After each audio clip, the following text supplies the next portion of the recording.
Olotuai maleki o pia Fale se ela ile whana Ile matua o satua la lea o te tiwai Apia pia tuai Awele talangi e Matua o satua la Toto o maanga Male palea ana Olea e a sau sila sila I le pai Oa olea tuni I topi Ai ai na tai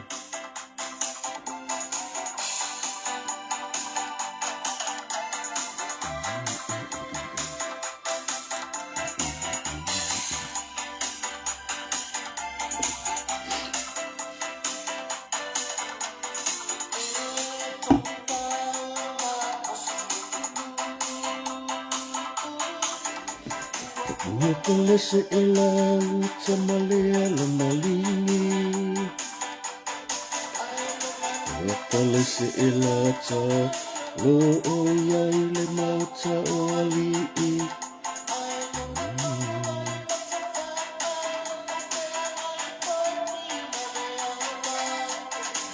Awele talangi e Tua sa tua la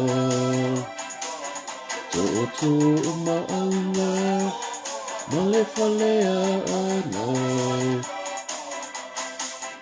Olea e a sau sila si Lai le pa I a sano Tofi ale tina na ta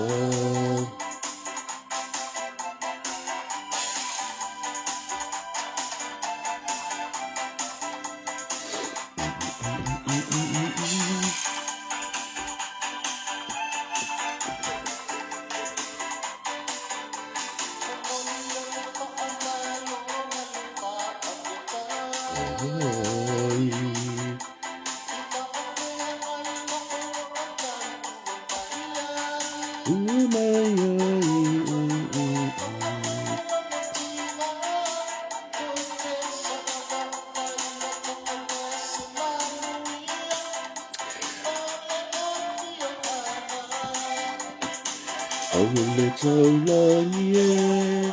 Matua satua la Toto o maanga Male palea ana Olea e a sau sila sila I le pa I au samo Inu utofi Talofa Carolina Kuso, Luma Pauli Fatu Leo, Tu Fue Malo, Tu Ateo, Malo Tairo Pati, Rita Suape, Fatalo Fatu Pepe Se Maya, Fatalo Fatu Sibitai Mai Malo, Lili Se Misi Fatalo Fatu, Sister Calambeli, Alipia, Malo Sis, Foto Malanga Mai Pona Te Samoa, Ngala Anu Fakaukonga.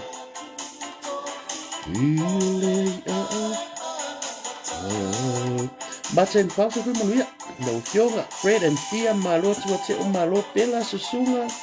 patalo pat, malo mafuta mai.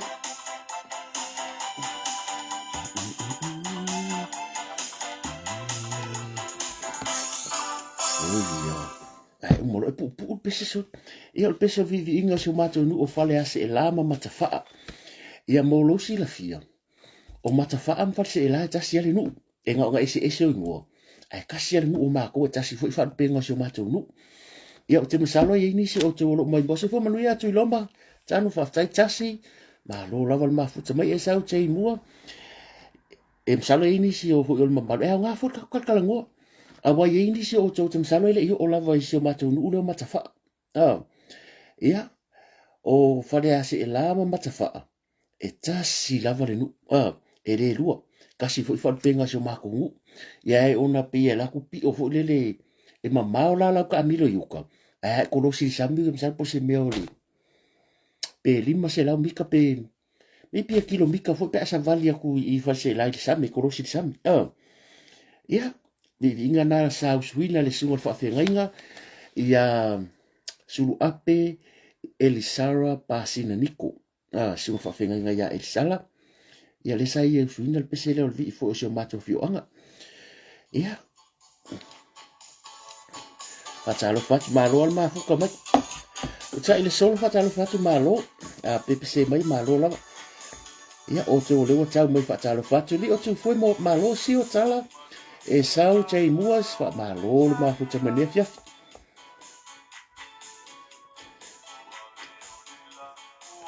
Tutu noa fo tu li fatalo fatu malo lava. Alofa sao malo a fenga felicita melifua malo. Sio malo se fu manuia. Colin Samuelo, I can see you watching. Malo se fu manuia lo fionga tan wasa.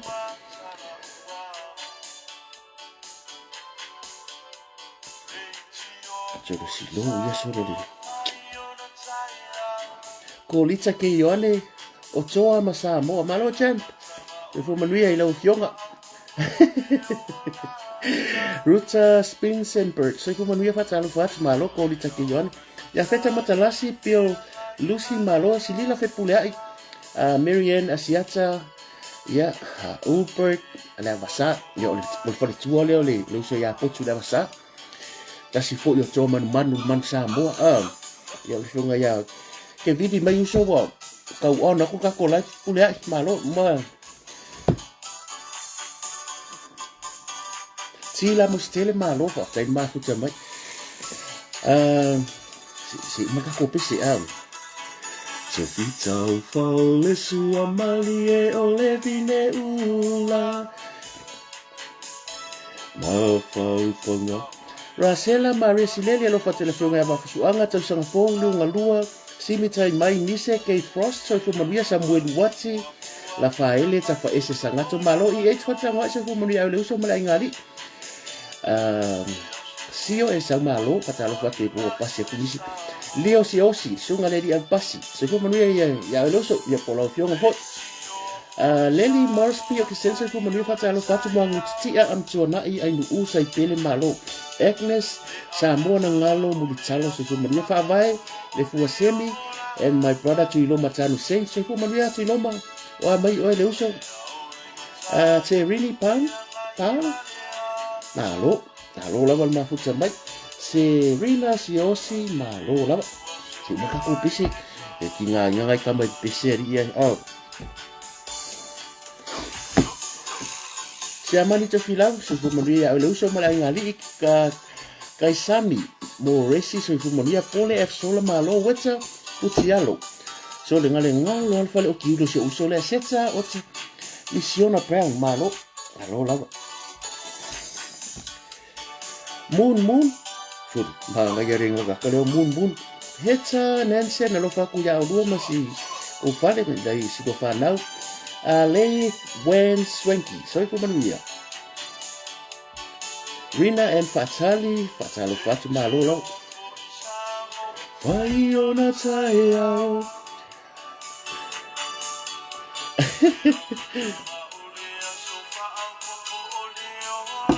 Fatalo Fatu lo fionga mata ilinga pasi. Ia mapatua ya koko malo se fu maria. Papa ofo se fu maria fatalo fatsaima fati malo. Lo lava ma futa manefia. Ua so o ai le samo. Tui mo e vanu fatalo fatu fatsaima futa mai. Sangi lima le fatu ainga ma ia so fo akale. Oh, le 4:45 AM yuta kalo fai. Lo fa kuso. Lupa ku fatailinga ya malai ngari. Lika seli malo. Maria tu ua se fu manuia fa fatalima futa mai. Rina and fatali.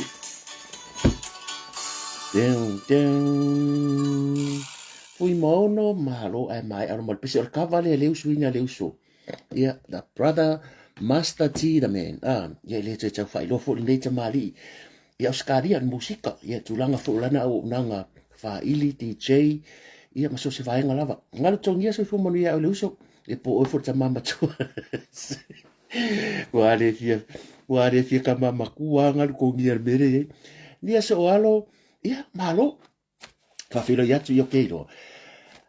wa ke le a ni usi ko fa fonga ni fi ai mangai me fa popo i ko fa fonga ki ya ma le tatu tatu no i kai pri for po fiu so pa tu se fu mo ni fa tsalu fa tu mo tu umba le fa ko afio mai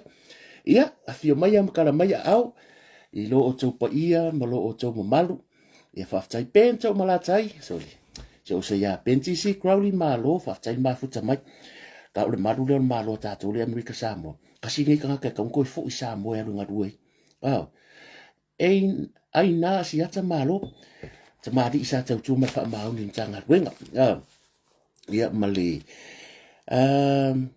la ka ko wa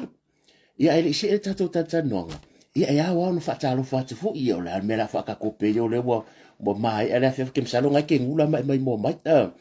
ia fa felo ia tiro tu pa ia malo tu mo malu pa ia la si si tata tu no ia ele ko ka fa ilo pa wal me pa io sa mo pe o ye se fa mtalanga pe le o ye fa mai fa fine o ye ia le hai le fa ta wonga vale fo pa ia ma o lungo so tato tunu e a nga fo me fa pe manga ko ka ko e le ka ko se media ka ko ia le tato tata nonga o ka ko yo la fai o ye lungo la ai tata no e a nga fo ngai va nga fa pe ia wa to tele o taimi pe se a ka ko kala ngo i tulanga fo nei o fa o pa ia so tato tunu mai mo kele sala fai ia o tumua o ainga le tai o le vaa fongti ia ma le motu sa motu manu am tutuila e awalanga o ye ia e masani le tunu o malama e re ko e kang fo sisi ko e kang fa lang pa le mana ia a ka ko kalangua ia a ka ko kalangua mai le moku sa le tui manua fa solo mai ala ia se pa ia fa le alupo ia le mengo toile la ia po le oni sa ia po pa ia le tunu a ko kongu o la se kelo me a waka kia pa ia sa mo mai mata sawa ia se pa ia si o fanua ia po pa sa fo o le motu salaia ia le melo fi o le tui manua mo nga fo pa ia mo nga ka po fangua se ia pa ia fo ile sami ula na falua tai sama ia mai pa ia fa ta to sa mo ma lo se fo manuia ma kuar ku pa ia fa nga luenga fa filo ia tu ta ma fa le nganga tina fa le nganga ia o ta mai tai sa monike e pikopo di kaliaku a lava to inga ta unga wa ese ka le sia o ti a kono ma lo se fo manuia pa ia fa le malo ia pa ia fa le tu pa ia le tala le ma lo se fo manuia o ngalela la ka ko sa va si ka ko se o ngalela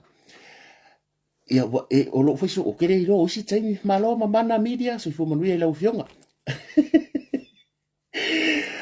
o kere lo pe a ka mo fai so o atu langa wa kalinga ka di seu fo le tau fa fonga a o melo te lo ni e ka sa o pule le la tu e fai fo fonga ai le va ai e la tu fai talinga ai le fa longo o le wingo la kola o fa no ana le la o lo fa nga wingo ai meli ko te lo ko kiki po se meo le lua se furu nga sa le mi skola ka ngari la fa nga winga sole o fa kulo e text mo me ai ma se wingo le nga text o ke fa ko makwa i fa ala ve la ve mer ke fo mi da so ako ya e le fa pela ka ke le fi o fi e to meri mai fo le good morning said mal flower ka fa fe kai le amana ia ya me mo ia e ka nga ka beri mai o si me nga le mo me attachment fo le e makwa le ia sia nga a ke ro o fa la ve la ve ia e le lo fa fa pe e le ya na ta mama tira ma to le said my good morning have a good day ai sko nga me ka said mai si ka o ele tala fe nga o ke le fi maka o ke lo manga afo iso ngala umbingila pisi kuor ka ko messenger e wai ke le ngasu e le se tato tai mi ka ke o fu su engisi me mangisi me pa wal me le la o ke psalo la te fatu mun mudile e ko ka sen mai longi me le tala fe ngai mani me le nga o le ha o le reply ya o le apolo ka lo mo le la te fa mani o ke psalo fa mangi ngonga mudi ya o le apolo ka lo mo ona fo e tele ilo e fai asi fa la vela o la umbiana e fai wa fai o fa la vela lo wolanga lo wolanga tu puai e le mare e la kusa o ta te tala no sa o le nga fa lo ai le mana yo e le manga ya langa e fai fa la vela mare si me ku mo la messenger nga sa lo o ka fiu e lo fo dele ai alu le fia ke lo ko kiki po se no le lua ku la ka ki liki uma le kele le meki ai ka sen mai attachment po le ai a ule talia tu la nga ile fia le e ke le fia ka sa mai ia ai fa pena ka ko ko ngarela sa nga fa ko la post to le o ai o le ka fa ka di le tato wa se male lenga mana tuala o i le wo ulo ai ala ri fa sa kwala e fe o lolo ana i na ia tato wo mana ia tato wa inga e fa ia si oa e fa ia si o po sa me ala ka ko bo ye o le la tau fa ia tali u matu fe sidi ale mamalo le tu sa me di menga le la yo no tu langa fa ka ko ngo pa de le mere ka ke anga ye ma ka ko lu fo ye nga ka ko ka ngo fo ia nga pu o lea ua confirm mai i le so o le aso se fulu ono mo ua confirm mai fo sa mo pati ini sila ngai o fa ngalo ko media ku ye o lo wa mai alo fa ngalo ko ngi fiafi ua confirm mai o le fa atau tonga e faia i le aso ngafua aso lua le aso se fulu ono ia o le aso lua i le iva le tae au so a mata tu nei se ia o le aso lua a wangi ko fsidi mai se si pe alas falaili a wangi ko fsidi mai se si pe se abo fa i kwa wal mele le tupu mo o to u mai nga fsidi mai pe se abo fa i kai i ko ngai mako i le fongo a ke masalo paua se tangata na te ilona o se tangata fu le leila na va ai pe le leila na fa fonga ia po se tangata fo i kaluanga ola le foka fa rongonga ia se fa ka konga kan ngola o le vai aso fo e fai el fa tau tunga so e le ai se me fai el asfaraili ia wa ma mai e le ai se fa tau tunga ta tau fai el asfaraili ngo ka ngole ya posta ngo fai aku ko e al mali linga angare la ko ya se mali linga wo nga ngei nga ka ko expecting malava e ta tau na se mali linga ngei o ka nga ka mo an ko mengi ngo unfriendinga a ko ngole ke mai mo mai wo ule polo ka oi a le wa avaku le warning le wa unfriend oi in failanga maka mai wa le public ai lea o la sofia le media aso spuru val pola suongo da so lo va so fu io la so lo va so fu o la so spuru ono pola su val fa mai so la spuru val fa mai so la so spuru ono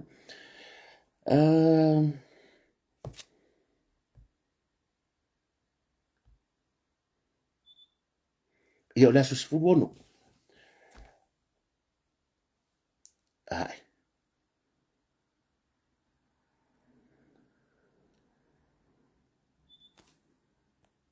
Aroka kiri kurka lenga o le aso valu nei o le aso na fua o le aso su lima le aso na fua le aso fu le aso fu wono ia le ko inga mea la le loko fa yaku o le aso fu wono wa le kusia lalu ia lo ke va kule se ko mingo le aso fu valu ia ka ko se elo o le ala fa merka nga ke o ngalela a ke le fia le tono la voice le ngo fa foi o ka kula a on bele a fie poko me ka ma tilit a fie poko me le la ke le tilit nga oi a le ngo ka ngo unfriend oi o ngo le tono le po le o le faingo la text nga o fa ya ko ya se male le nga le sa fa tai lo mo la so fulu no la so lo va so fo a fa mai la text pe fa pe e mo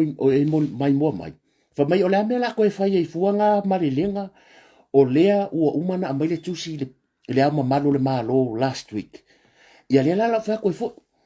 e se ale tusi le ama le ama malo le malo e fa ai loa mai ai sui. Man ko le va man tato fiola. Nga ka ko va ai fo pa inga karuai. Nga bua ang mai le kusi le ama malo le malo e fa e confirm mai sui o lea ua manu malo le palota. Mo ila to umala le nga fai mai. Wala va le kusi le nga mai last week e fai o le mare lenga nga. Ia e si la fia lo le pone mangisi pa inga poleale umbi o lo so i fu le lalo langi ngei poleale umbi o so i fu lo so i fu le lalo langi ngei ia e loa e ese ale mea le o le warrant le ambai le ao le malo le ambai fa ma ngi ai sui tau va ese le mea ka o le male lenga e ambai le ao le malo pe male lenga tusia pe male lenga fofonga mai tu fofonga mai la na fionga le ao malo e ese me lua le ala wa e market kere mai ma pe ka wa walu mai ke fa me la me la ko fa ngambia anga le ko kia oi e le la le mala mala mau ai pong sa oi nga e sa le so nga fai me mau pu mingi nga ngare la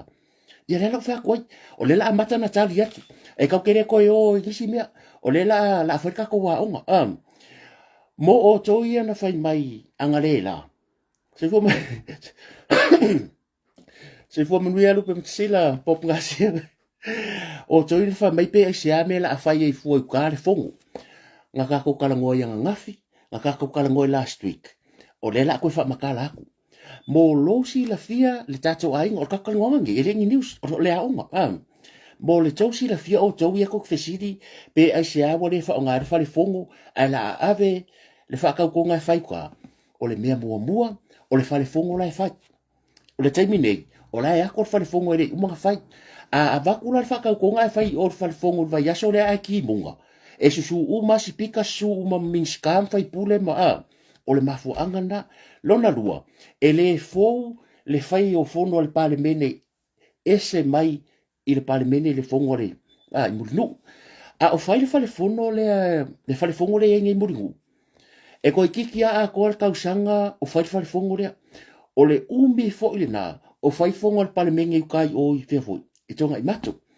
o le tatou pale mene le ta ape nei le masinga ele pe koru e pe fa masinga karuai ele i fai i ti afau sa fai i le tati o maua mai la o tau le fesiri pe ai siale me la ave u kalka ko i o le tali le na a fa pela ko fesiri mai kai au o le me ke ro fe ko ai e ke ro fe ko ai mal poloka la ngai fa kere nga ruenga kere le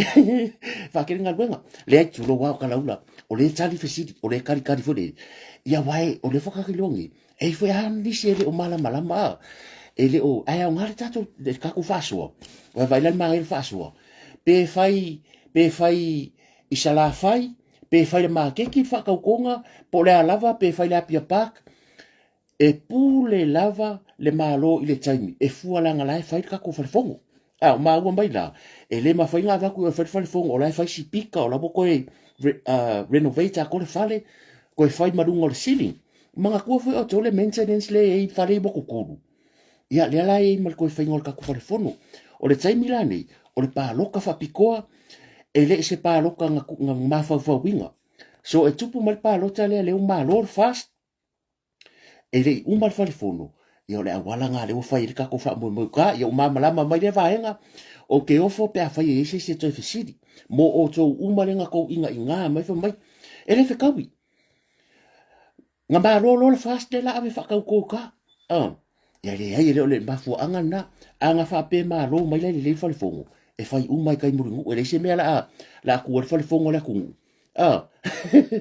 e le se mea la kuar fa le fongo le kungu mai ave o e le fa pe fo e fa pe ke fast nga e fai mai e dia anga le malo le fast le ave o ia e le ya tatu tata no e fa mangi ngaku le vaenga longa lua a wone to fai mai se si pe e se ame wo su e le asfaraile a sui o a fo le mo fa yaku le la ko fa fa dos fu o le asfaraile o le asfaraile ia onga o le ao mamalu o le tatu malo o le malanga mai fafu le lopo sanga si nga mai fo ele mamalu le malo le wafi mai fafu le ala fu ye tu vai aso le pe fai le aso lua pe fai le aso lulu pe fai le asfaraile pe fai le masinga fo se vanga nga lava ua ova mali fast food li maso fako kenso ko fa ka konga so o le aso e pude le mamalu le malo nga ole ama malu le malo na te au mai le mali lenga e fai el fa tautonga ai unga o len kilo ka ko fu lili e ma fai nga happen va yaso ngai unga o le me uma na peta yani e le o sa mo le malu le malo le si ngase mai ia poni tu langa fu le ku langa fu nga fu i fa le malo fu nga fa le ainga o la na le o su el verso fu so po le aso nei po ka yao po le po ma ke fai ai aua te popole e le o se mea lea tātou. O le mea lea ma lele lo ye lea o malo fai lo. Ia, langa kere fesiri, e ifo le sina fai mai. O le asos furu whaal wha avai, e pa uras whareili. O te le ilopo fer wha avai le te fai tau wat. O ko mingi. Fa mai o le asos furu whaal wha avai pa uras whareili kau fai whakau konga. Ia la la menga ere afio i sa mo ke alo fai o le menga wha avai ngai fai kau oi. O le fo ke fai kau wha avai a uia le se mea wha penga. a o lo ava mo ma pe fo ringa ke sa i me ke o fere post ia o le la ka fa ma la mo ngai vai ngai ia la fa pasi a ye ni sfesidi ia keep it to yourself e fe o lolo fe ngai ka ko vai ngai ka ke so lo le ai o fe ka pi o fo le e au kango ai a fa sa manga ku pe a le fa ai ka ngaka ia o le fa ki nga loko ia mo fi nga mai le mala mo ala sa mai se ko mengi nga mai ala me ale nga ala nga male le nga ko foi nga bo manga mai le pepa le al baro last week ale ko ke sira fia mo do e lo se male le nga le me nga iso nga ava mai le ma pe fo ringa mai pe so yo kala ula lo fa ko fa man banga le vai fa tai mo fa tai la malo le yo kele uika le fa makala sa o ka ko ori Ola fafakai. I think most of us nga kako faakadi uma se taime sa wa saka uma kireki. Ila au tau tapo inga malo fo ngofo au ia. Nga kako kau make uma pe a mai se male lenga ia po se sau no anga lo ia fo po se tusinga. Alo ia le au malu se tatu malo. Ila so ngai anga po le aso ngai. Ele isau se fa silanga me le au malu e makwa ke lea le fa ilonga fesidi le la tatu no fo mtato ai fa fikai le ali ila o ka po inga fa fikai foi ya tatu uma sa ka ko ngofo mai tau maka puai po le ase kai no ngi yaso o le asa o le malelinga o le mea mo yala e mua ona mo moli la fa fikai kele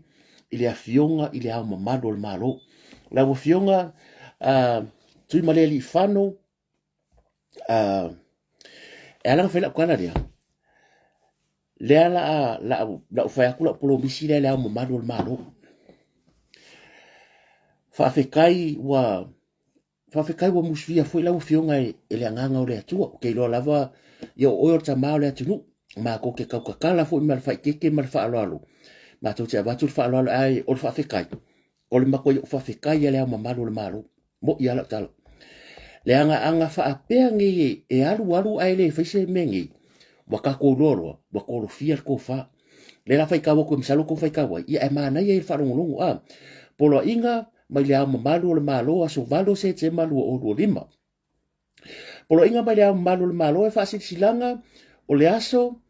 taimi mai no fuanga mo le funtanga al fono a fa tu la fono mo le tsala ina lo ia ai o le pale mele lona se fu valu o le malo to tasi sa mo o au atu e maleli fano va ale to a swala vile lua a o le malo to tasi sa mo e tu sai mal mata upu lima sepulu o fa vai o le malo to tasi sa mo tasi va o se fulu o atu fai nai nei le aso lua se fulu ono se temo le vai aso fou o lua lima i le iva to se fulu le tai au i tuana i mato multi-purpose complex. E avea ai, so nga lave ro kama kau le liwa, e avea ai le aso, taimi, no fuanga, e tawa o fia ai le fontanga mua al palemene lo na sifuru vanu. O le malotu to tasio sa mua, i le mae ai o whainga palota. Tu ina atu i lalo le nei, lo nei lima, i le aso valu se tema, e o le ki ava ingi ia o le malelenga lea sainia e la na fionga lea mamalu le malo lea lea fele tala lea o kasi fo i le vaenga e tāua il mala mai fo i sio tata tunu kulo wai le fai o fai ai kā kusa kala o le tāua i o le melea e le ese se whakau konga ese se mea ka o se o le kakala inga o le fongo au a fai tula fono tatala ina aloa ia ai o le pale mene lona sifulu valu. So se pale mene asa mo e fua ile mamao lau sila le porkiki. Kalu ai o ngal pae ina le na umatu nei. Sa kele vaenga ele ia waila mamalo le malo sa failanga malelenga ko e cancel. Ia fa pena la le ko o se kala. Ai o pae inga uma o le aso mua e usui ele fono le pale mene. O le aso nga ele o se aso fongo. o le aso lea o le aso le whakaukonga. Langa ye isi le kau confuse. Ngō vai a koe whamai isi. E whakauko las whalaile. A usu le fongo. E le iai ma se me whapena na tupu le katala anga o Samoa. E le history a koa mai le ono spu tau tau sanga po le ongo fia kau sanga le waye. E le se me whapena. O le aso a usu ia le fono mua mua pa inga kasi, pa inga lua le wo pa inga sfuru valu. Pa wale mea kau sasial pa inga wai o na ele iai se mana tufa iai ngai ese senga le kok sia fia. So o le malilenga tusia mai le ama malo le malo. O le urua i fono, o le paya inga se furu valo le malo tito tase sa mo le fai vai aso fou, le aso rua. O le aso ngā, o le aso whakaukonga. E le whapeo aku roi o, e mua whakaupo. O le aso rea, e le mangi me whaia. Langa loke maasangi wa to te sina fia fo. Pa wan me whai le aso lea ngale awhifia kwa, whakauko mua fong whikalai. O le aso fo idea, e o atu ai sui mamalo le pale mene malana fionga le pale mia. O le asau wha i mele fionga i lea. Le au mamalo le malo ringu fua o le fong whikalai. So se pale menge e amaka Samoa, e mua a fiola na fionga le au mamalo le malo, i le ngofo o le fong whikalai. O na ia whaatau tō ina leo le fong whitalai, whakau kō le pale mia, whakau kō mingska, whakau kō loma. Not mingska, whakau kō umawhai pure. Ia ngā, whakua whaasolo i lole tūlanga fu le lole. So awangi confuse ai tātou. E reise me whakau kō las whaleile, ai whaile fongo le vaso fōu, o le fongo mua le pale menge, e umak le siri makau sanga. Awangi koe confuse kako. Umbakul lima kau sanga ngei, e koe sau fo ilanga marelenga, o le aso ngai amakai le fongo. E leila se fono e whaia. O le aso lua aia, ngā le whakau kō ngā le me whai. Ngā o le whaatau tonga lava le me whai. Ngā fia kua, a whaka ape fo ilal pale mene so se paia inga. E o akura kong whaka ape le pale mene, e re koe ngofo le fong whikalai lo ngofo. Le nufua le kau ke vai a kunga le sau whai mei le fong whikalai. E whaka ape lo le pale mene every kausanga. E koke a koe whai ngā loko munburi. O le aole malo e sau whai, pe a fio mai le ngofo le fong whikalai. So, o le ta langa o le paia inga, mai te pūninga o le paia inga. O le aole malo le iai i. So la songa fuala e lengi fongo e lengi kala kupe. Nga uma whakau kore o vai nga uma ia me i ka pengeka whakau kore ia mar ka pengeka bua whakau kore ka pengeka ma palmia. Whaanga ioi lor ka pengeka malo. Sunga le li palmia la au le mali ato malang ka pengeka o i lava minska kupe minska leo minska wa kosu lima. E se furu lima ia ministry a kako malako su minsta. Fonga fetalai ma sui fonga kalai o kai mi foi nga. Ia la fubo nga lue fonga fetalai ma le sui fonga kalai, ma le official fono, e sketcho fongo kausanga akoa, sketcho ya le fubo nga lue pari bia malanka peneta, maybe next week ka fa solo lom fongo. O le akala ngoa, akala kupe wal me mua ngai fai. O le akil kilo pe fise o pure nga yei pe fise me fa asidi. Lenga mai i leko koi. Ka penga lor kala kupe, wala au umala official kupe, minska kupe, ia ma ministry umala malo, ko amai kong pepa. Fa nga solo kala kupe mari kai mingi. Yeah, maybe from now till e amaka mai e kau ia yungi kau sang fo. Lango ka ko ka fa kupe Samoa o yuni ya yuni. So le kala kupe la le la fai. E le o se kala kupe a ko o kala kupe fulele nga o ngei al kai mingi se ta watu ya yuni. So yo akula ya ape rila tau sang fo. Wa ko e fai fo le si fongo kala kupe. E pa sia ya yuni o kala kupe a ko nga kau sanga le la next year. Se yo ya yungi les kausanga. So apelila me yungi e lua masina e ta pena talo tupe mfai fono al palemini. Pasia lo. So that's how it works. I lo na ta mai fia potolo te ola ma. Ia fa ko fo. Ia o fa ftaila le le malo le malo. Ia la bo fionga tui male li fano va ale toa suala vile lua. E kolo pulo fo ile malo le malo fa ftai tele lava. Ke masalo sa fia umato te le au pe wa release ak se mbia ke fainga ruenga waru ese atu se va enga sa tau pisa ka fa po di mai po de fa malu mai ya o nga ngofa mo mafo pe a ko e kua fo inja le mesa ka ku va ya ka ruai ia asolua fai fa ka konga tatu mai malanga sa mo ia manguia ko wa ku ka penganga fo pa ki mal pa mia ma lato umala ye masui fo masui mamaru da fiunga ya fia me se sunga ya tula epa e ui lava nga kele me fo kwa i mangiva yaso ya ka ko ke pole Bawa me fa kai dia ku ia ole ala go fia ole ka ko al malo ia tama tawa ana o fa la kai e uso le fa la kai fa se la me nga re go fa ko iso tanga fa pe e ma ngai for ko fa fonga mai ai ke salo ngai ko sira fia o fa le la tai ma fa le se la e auso o la tai ma se la o le auso le fa ingoi fa le la tai o fa le la tai ai fa ingo ma ko fa le se la o ko dua la le auso o kwa o ma ko fa la kai e le mangwa ka o ma fa usala e a inga tawa ana o ngalu o kulo sa lungu o ngalu e fa fiko la inga ka wa ango le kangalo e fa penga umala maka ku fa le asiu e rua ko ka fa la kai me fa ngam fa se la o mako umai ka o la inga ka wa anga me foi nga foi fa penga o mako ngu ia mako sa kwala a inga ka urangi male fa le anga o polo e fa le anga ko o maunga ia wa foi o lo moenga o la inga ka wa anga ko lo moenga kulo fo ia al pia marco iva makuang kong e fa penga o ka ko wa ye kumwa ba anga mu o sala o murungu malalo nga fofu me de suai lufi ma a kua mai o akua ia mai ka ko ya fa ka maulol me fo ia ya ku sama ia o melanga lo ke fie o e yeso o tanga fa pia o la ukala le la fa ile ama malu o le tatu malo tali tonu mai la wa fionga le ama malu le malo hello Karen o le la eva ai ka ka lo famuni e te o la auli le mali e to e ui lava sa ye fe se inga le ka ko vai le nga fenga ka o la auli le mali e to fa la tai e angai e lupe makasila o fa la tai le sa ye fo le alenga wa ku o ka fi mai o ai se tangata ale e songa la ngonga fa peke ala ku lo ngu ai fa sa e le fa pela wa le ala la ko wa ku ka inga ku la e pa marka ka inga fi me marka ka inga la auli le mali e to pau lava lea la fionga la malo malo o te tala no fa atari yatu o le a e sila i koe kaime ko koe rangu fo inga pau wale o kanga kai rufa ya oi tulo wa i el paki el fast o isi va inga inga i rumba sa fa o ngā la fionga e le i ese le mea sa i el va inga lia ma le mea le la sila i o la sila la iai i le kanga ka mongi e rufa ya ki oi o le la audi al mari e to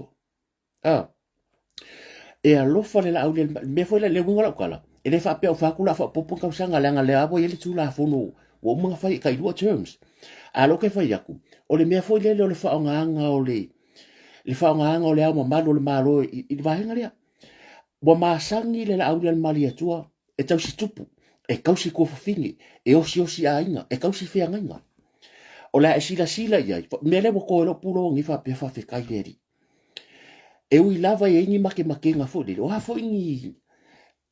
lo ke ngofo ma lo ko kaimi o le ava ai la ye le ama malu se tato malu ka ka mo ia lu fa ya kia la fo ma sangi ka ku pa wa men ka ko vai me lima fi ka sang ka wai mak pa ingari ngi nga fa nga nga le ama malu e nisi e le ko ia fa kai me nga o fi ai o le a si i lo kulanga la nga ala nga fa apele lo to le la o le mali etua la nga e be fa ka arunga i vai le vainga le tama ainga e be fa ka arunga i vai uma nga o maro sa o se ka avale fo le o mali watu ia le sunga le mali etua le fo wa e kula i mai e fa apele fainga ia fa fe kai o ke kari kongu e o fa ya ke au ia o fo ka nga ka ke ro fa mangaro o kai mingi la ai rumar ka ko sa ka ko lango le mamalo le malo ka ko ave ka ko fa ka fa pe o ke fa pe fa ke lo ku ke le mo se nga fa mangaro la ka ko ka so fu o le fai vol tanga ta so fu o se e re ai ska nga ka fa pe a ko pe ke lo ia fo pe ke pa mia e ke se lava ai a nga be na tu na ia e ko po wa ka ko sa varinga lu manga o lo ka ko nga la le wa le fa ka inga sko inga le tama fo yo le ya tupua ka wo uma se ka avale fo ya se fa mangianga se me fo le se fai ya a tu la de mo ti no tu la me la le mali to e fai ma pa mia o le kingo o le koko o ka mainga o yo o tawa ana le al malo le al malo o le kingo mal koko e ainga a sa fai nga ka nga fo e o fi ke o lo wa laku lo o lo ele o lo fasingo manga ai fa sale road show dinga fai ia le wa isi le fa fekai i le ko fa ua musia fo ila wa fionga le nganga o le atua le halu dumal ka ko sa ia o ko ka ia le ku o fukia walu e fa masingo le ku al kai mingi ia fai mea ia manuia sa mo al mere fai mel vainga o i kanga ka ia lo fo le tu o i kanga ka ia ne lua se furu kan ia res are fai kan ia res le o sa le male lenga le malo le malo o ke ri fa longa ko wa bo fa sia o fa sia manuia den ka ko kan ngo so oi le al mere ko si se sa mo ia ka ke re fa masingo pe ku si lima o i e lo ai ka ngaka ya lo fa moni ya le tunu maka ngaka o la fia sa fa ia o wa busu e moku pa fa ki ngare loko ia aso ia a loko fa mo la lo o mai ka ko wo fa fa ile me mangu sa mo ka ko ai ngai cha pipi u mama sa o mai fa sa mo o le lua milionga le la po le alka me pasir kal kupi e mangu ia o ko e mangu ia e ko ke mangu ia ka ki a lo ngai mea se uma fo lima ka usanga fa fa pa ki o mai fa poro ke ki ale fai de me manuela tunu fai de me fe ar fangela ku ya ka ki fa bo vai o ka ngaka nge u fa vesila ku tu lowa o tula e pa mafia me o ka ngaka u fa vesila ku le ko se e me uma o le fai fai nga lo ku ka karo le fai nga luenga ka ko ka po e le ya lam se sia ngoi ya le sa lo observangi se furu tasi tu malo o ke le lo pesa o ngai ni spele sa awa kasi ngai ngusi pepo o makwa pe ya ho ya rusfelo a pepelo mai ala tu no pepelo ele popori se furu tasi tu malo ko fa le recount a ku da se va so fo denga sa ngai la ko e fa kwa sa ngai ya breaking news mali observer o te le lope mo ai afa pe mo ia o ke le popori ai ele ai ma so popori ai se ia ke wo ko media e nai vai nga ngop so ngi ska ko angika ya ko ke no fa si unga ye fai ya suya le chapi pi mo suya fast e la ko unga ke le suya le chapi pi pa u mai fa si unga ya la nga fai fa si mau ko ko mau nga la fo sa mo nga la mo ya o ke se si ala fo ka ya la nga ka u ya la nga sa fai ku fa nga kupi sa fai ku fa nga kupi meri mai ka nga ka pu e mai maka le kasi la se case a mai ma ke fongi la wa ave sa mo e o mo ma le la fa ko o le pepe se mai i ka mo fai ya la ko yo ko e si ma si so se ka ko ka dia a wa le mere ya ia o le wo fai mai nei e se fulu tasi ia ka ilo a mo e luai ku le luai ku le anga wa o le ka ke ilo le se me se al fast no foi a fa pe o le ko e countinga ia o mea lava ngai pakingo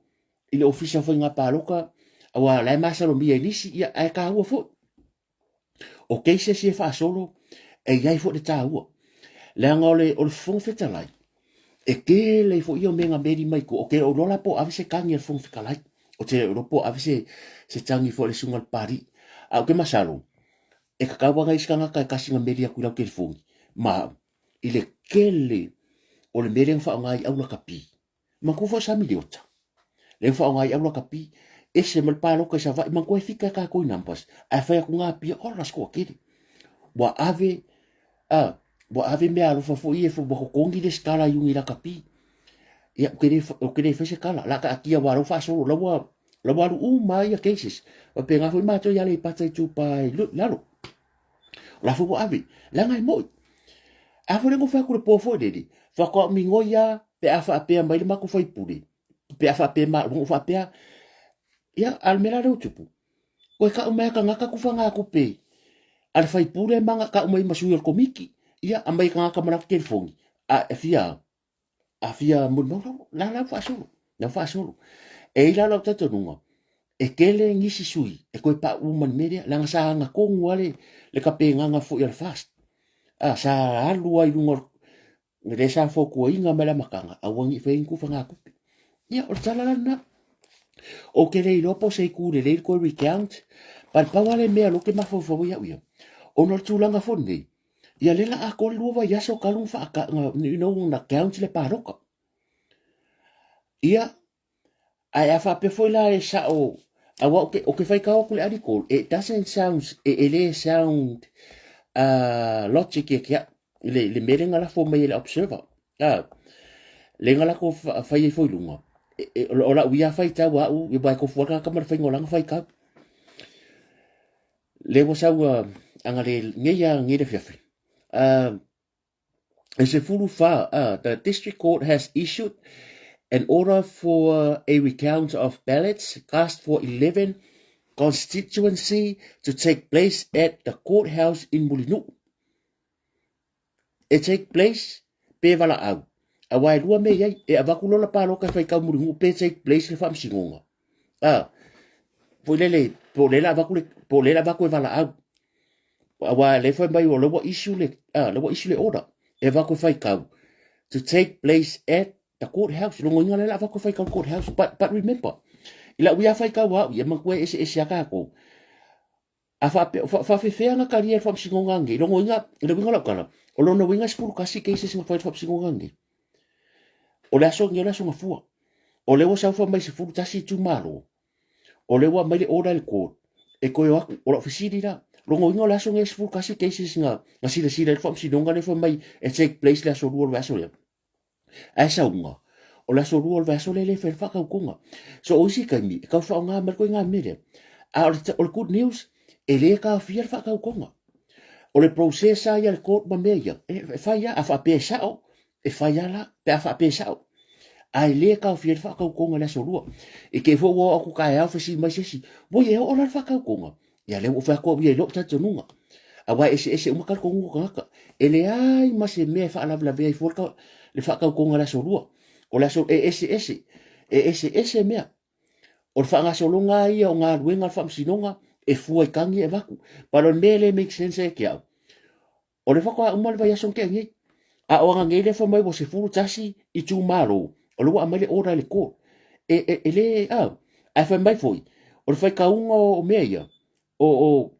le recounting o pāloka ia. E whai muringu i le courthouse. O la mea la wako i whai muringu u le courthouse. O whiara muringu u le la wako i whai le courthouse. Ia. E se lau pasenge e whai le whakaukonga. E se lau markasi pasenge e whai le whakaukonga. O whamasinonga ia. O le e le whai long whisiri. Pe mo i le melenga sau. O le alal mea o le whai kaunga ngei. Le alal mea o le wakua ngei. Se furu kasi le leila keise singa lokia ngei whamasinonga. La menga le lokia i kai au pole se kaula sfari. A le la koe lokia. La loke pe whai kaula se ruol vai aso rea.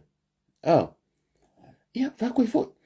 Menga whakoi vai ei fo isi ari kole sau. Wa o ngei ngusi pepa. Ia longo e muri. Kusau isi kai mea wawa lalo ki aporo. E mawarunga ma fau ka ngakai. O la fau tuanga ia auto. A whapere ke like le page lea. E alanga maua kupe newspaper lea. Langa leke like lako Facebook page. O kai ningi. Ai o kufa newspaper sa moa. Nga pawa le mele maua tupe la fai news ia. Langa leko ke like. Vai, whakaka ingon media. Le kok sisi mele observer. Ai aluna e like kai. O oila lis ka ngakari te soangi ai. E kome ke kai. O lo walwa remove la like. O a wele mwengo koe makamaka si mele. Ke le mele remove. O koe polo kanga.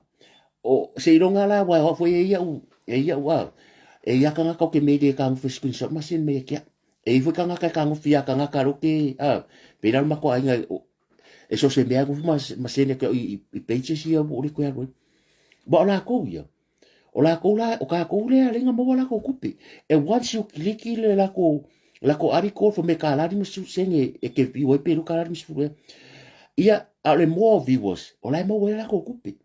So, a wha apea o le kau ke whika le mawhau whau. Ma le lea, ma koe remove le iu kere wha kongua. Le o la wa ya kaunga. Ai o le mawhau anga nga.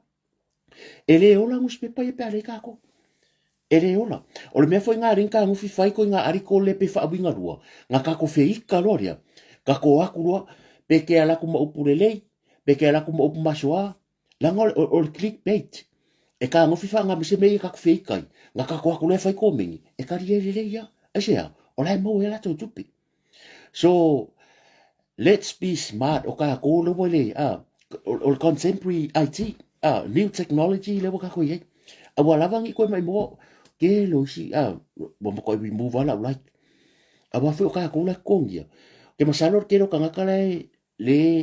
ele olai kais ele olai kais ia fa ko fo ia ole ka confuse ngalo ma fo fa pe fa fe fe nga fa ni fa msingonga se fulu tasi a wale mfa ngala fo le siku malo ku mo le siku malo se ia vanga nai bo avako se pakis fa ka inga bo avako paki fia me bo avako paki kula epa nga ka make sense le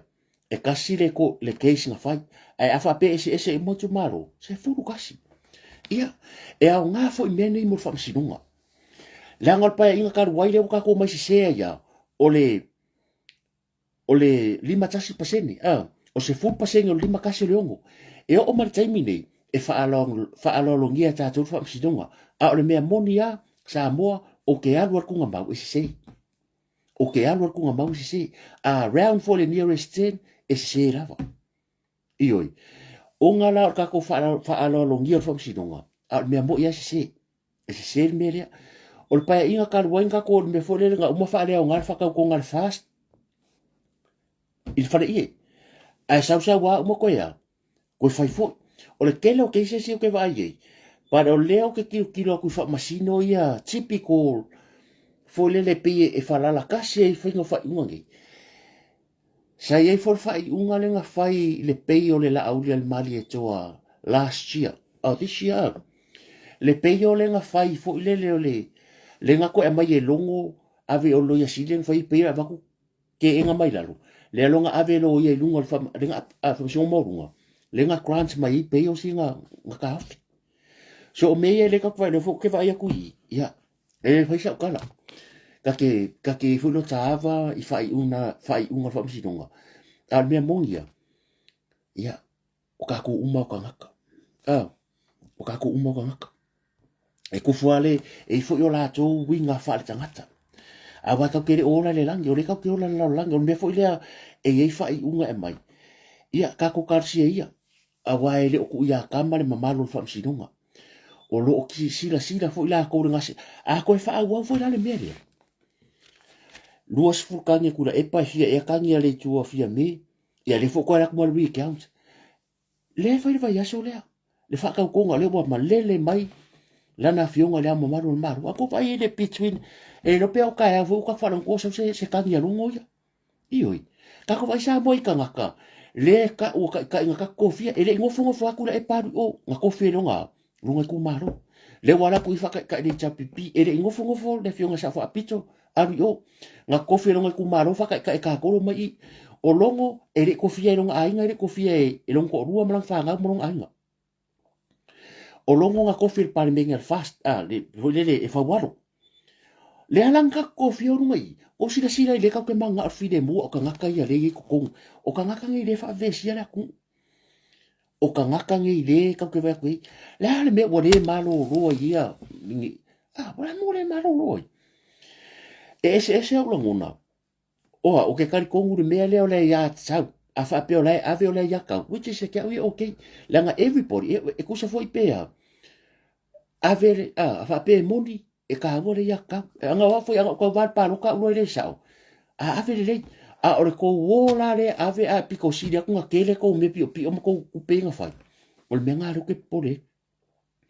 a wa le fo ringa mai o le fo ko kilo ku le la lolangi kilo ku pasifika sila ku ka po inga Samoa le fo ko fai nga maka menga ku le epa ala melo so ya le fo ko fui ro me fia me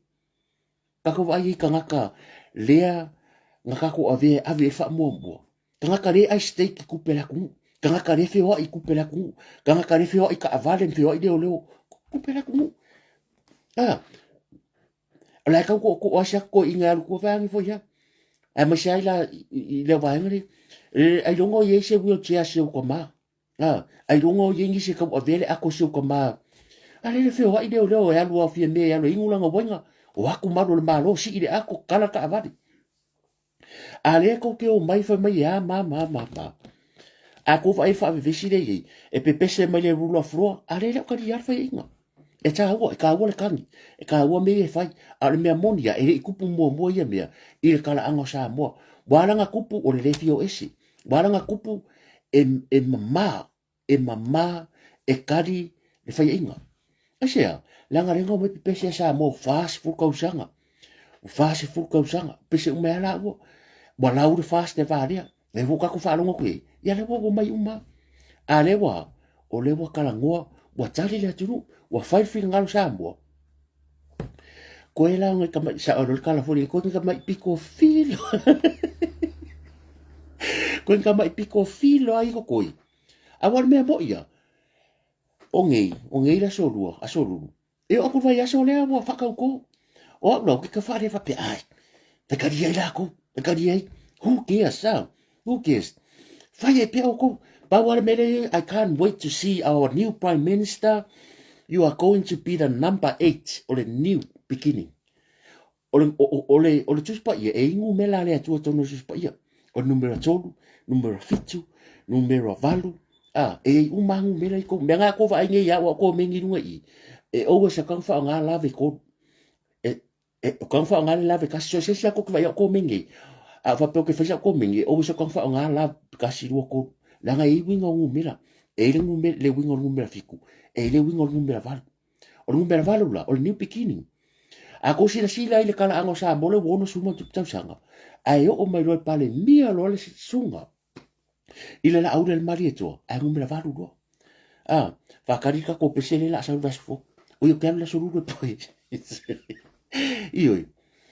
La ko va ai fe se pese pa budua ko kere va no ngai. Ai manga ya. O le ku si la lo le. O le tu si la lo le history sa mo. La fo va ile ngo tu lai pa. Vo ile ngo fi me. O le foi la. O le atu silanga ka kere pale mia uma. A wale jealous. E o foi ngai o kako suida il pale mengi. Whatever. Whatever to i le la au del mari to. A kasi le va nga ringa ini ngale si po o le le uka kangi le lo. Limongi. Langa nga kere ma foi. Wa ka ikusa pe ka ikusa e le umio la o ka yusu mo ko sanga. Ela fa pe ka mare lo ko lenga. Anga fa pe maka ure ko bo le va mo son coffee ning ska. O fese ka ngaka le wadu suma kupu ya de la ar le wadu su lima ka usanga le songi e se coffee minska o mai ale fast kai mi mua le fionga ya mulpola na rosa lua maka ngalwenga ngalwe iyo e hu no se le polka ko su par miele le ye sau ngai ka ko su e o foi ngai ka ko su bo ese sau ia le fionga nei tatu su mai bo ese kasi pa inga fo ngalau fo me vale aya miska fo uma e o ya olo wa levanga il pale mengere miska le aki ngu levanga il pale mengere miska va lasi levanga il pale mengere miska o akula maka ko sui fo le ito e lupe e ya ma fo sistema di ngai va ngai bo esi si ngai se ula o vasati le fionga ya mata bo vasati ia o setu e fo uma il pale mengi e mo ye ni si wo leva ai le pale mia le la ngaula ko ya la na kupu pa kamaya sa wale kara fuel 1.2 sa wafi sela wafi o le ala le alinga pepesi wale o le mera alinga falianga a ko si samo o le kele o midio ngel lalangi e ringa ngaka linga onga mo ya o le kele o ngaka ye midio ngel le lalangi e ringa ngaka fo le fa pe o yengi kuspasi makwa maka ukia o le winga la kala abungi fa ale nga ina le ia nai o tātou whānau ma a inga ma nisi o uso mtu whawhine. Ma tupu ma tamari o le tunu. O le sa le a onga. E le ia ka ua le leo le onga. E makwa i ka ua le leo le onga. Ai kau ke o mai lor whaakiri si anga o ka ko mai wha pare mingi. Le la au le nganga whai mai. E le manga o mia. Le ima risi whi au le nga. La le ka uso whi au risi whi la unga nga la whai mai. Anga le whai pā loka lau ke le loka ka nga onga maka ka ria onga. Whai fast. Le fo e pa mai kura e pai a o foi se pulona sta maria ala li sa le malolo ale ngala unga mai la unga me kala stui ia o aina onga pa fa nga nga fai ko sila fafu o le e ka ku no wa awonge i de fi sila kala le pa e sa o yo kala ma to umai na malanga mai sa mo mai fafu e ka nga ka makware le ya onga o le struggle ni ai e ka nga malanga mai sa mo pega e ngaka le penga e o korisi kere i ai penga e primary school foi kere i uma penga e korisi penga e ngaka form 2 ua sili aku manguia a ingo tangata na ngai loko kero ka foi ngai vai sa more fia Pwede e sui le ulanga. E tā ua le ta mai. E ole makua I ka ua le kulei o le aka mai. Ka ua kere. Leu o au. Wau ke vai ei. O le koa kele I o nei tātou tangata peifo I o au. I li whapea ngu ka au ni au. Ai au kiro kira kui ei. O le lei o le whaingo a ingo ka ngaka I e au. Au le la a whainga I fuatulanga me ka wa o. A re whena kara o sa mo. Ia. Ka kia kula le fast. Ka kia kula fast. Se ka ngu fila le fast te whali merea. Fai le malo nei au ni fese di inga whapea se ka fai langa tere ai kia fulu ka ko rova ye oi paipa ke lo kala sa o le tele o me kangus kusilaro o le oi poro keki e o lai mere o le ke ko ke lo ko nga penga lo fa nga e fa ngare ya e fa nga le kiri fa lo penga ai la le ko nga penga lo fa ka lungo le timu a ko vai ko ai ki fa nga me senga ka manga se pe ya se ka inga mo fo le kasi ale ngu anga ko le ko kongo o le si me a ko go fa ngo fai fa popo sa fai ya sola sa fai me fo le la fo le ki nga marie o a ko po le elengi fa pupura ki vangi ki ngol elengi ko le ko fa ngo ka me nga le ko ke fio su ia ba anga kaka o me fo le wa kere ka me ki o fia ai sa mo fio kaka o le ave o le va ale ngo kala koi nga e haru le kai kongi le kiri ma va kumula pa elengi fa pupo ke vale mon le ia kongi le kiri o kusol telo ai kia fo ma ngai ale mere sa lungo lo fiso fato anga ngo va ko ngi o lo wa maka nga fa nga ka vale nga va ko la audio mari to